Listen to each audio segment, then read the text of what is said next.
Assalamualaikum dan selamat sejahtera. Saya Safarida binti Mat Zakmi, Elias Mat Dahlan, nombor metrik 276781 akan membentangkan tajuk mengenai pembinaan negara bangsa ikut perspektif Malaysia. Pembinaan negara bangsa merupakan matlamat utama sesebuah negara dan boleh dianggap sebagai kemuncak kejayaan bagi sesebuah negara, pentadbiran serta penduduknya. Merujuk kepada Malaysia, proses awal pembinaan negara bangsa lebih tertumpu kepada keperluan politik. Usaha-usaha secara intensif bagi mencapai matlamat mula dilaksanakan selepas peristiwa 13 Mei 1969, khususnya menerusi rancangan dasar ekonomi baru.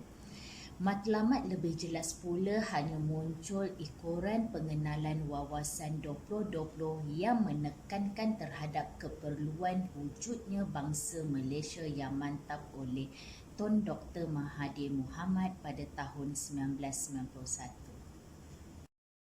Apa itu negara bangsa?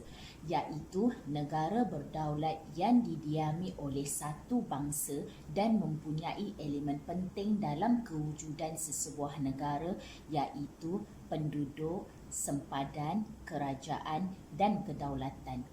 Manakala pembinaan negara pula adalah merupakan satu proses mewujudkan semangat kenegaraan atau perasaan kekitaan di kalangan semua penduduk sesebuah negara.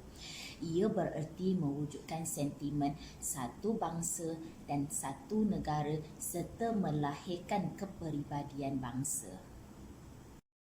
Bangsa merupakan kewujudan kumpulan manusia tertentu dengan diikat oleh beberapa ciri persamaan berasaskan kelahiran, keturunan atau unsur-unsur jasmani, politik dan sosial. Tiga asas utama kewujudan negara bangsa iaitu: pertama, masyarakat bersatu padu tanpa faham perkauman; kedua, ideologi demokrasi liberal; dan yang ketiga, kepercayaan pada pemerintahan dan undang-undang negara. Faktor asas kewujudan negara bangsa ialah perasaan cintakan terhadap tanah air.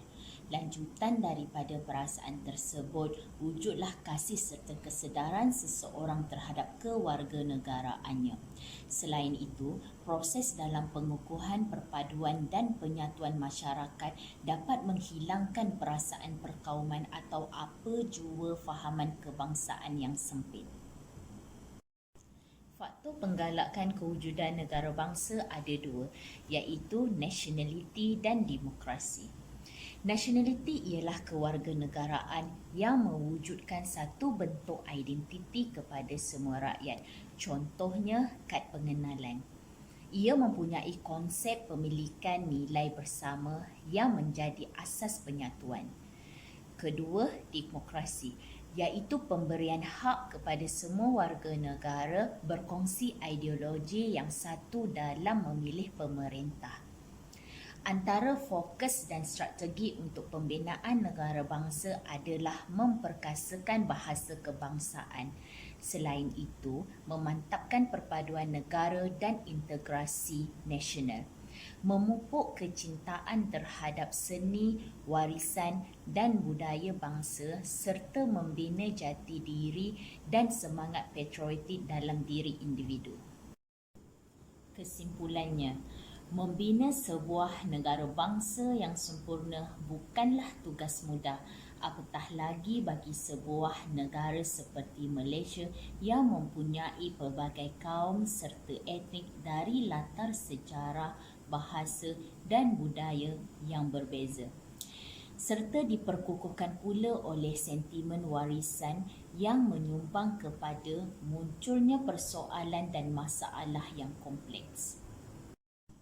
Di sebalik kesukaran dan pelbagai alasan yang memungkinkan kegagalan mencapainya, ia sebenarnya sesuatu yang tidak mustahil untuk dikecapi. Melalui pengalaman sejarah yang disalurkan secara sistematik, khususnya melalui sektor pendidikan, impian untuk membentuk negara bangsa yang selama ini berteraskan kepada bangsa idaman mungkin akan menjadi kenyataan. Sejarah dan pendidikan berupaya menjadi alat bagi mencapai matlamat tersebut. Sekian, terima kasih.